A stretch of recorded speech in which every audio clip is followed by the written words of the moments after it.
శ్రీమన్నారాయణుడు వరం ఇచ్చాడు, నిన్ను 14 నామాలతో పిలుస్తారు.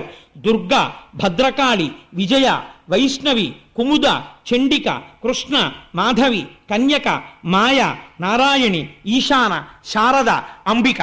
భాగవతాంతర్గతంగా ఈ 14 నామాలు ఎవరు వింటున్నారో ఆ విన్న వాళ్ళందరికీ ఏతించి చూచి చెలగుచు, అలాంటి వాళ్ళకి, నిన్ను చూసిన వాళ్ళకి, నామం విన్న వాళ్ళకి, పేరు పలికిన వాళ్ళకి దేశంలో నువ్వు ఎక్కడెక్కడున్నా నీకు రక్షించడం తప్ప ఇంకోటి తెలియదు, అలా రక్ష చేస్తావన్నావు అన్నారు.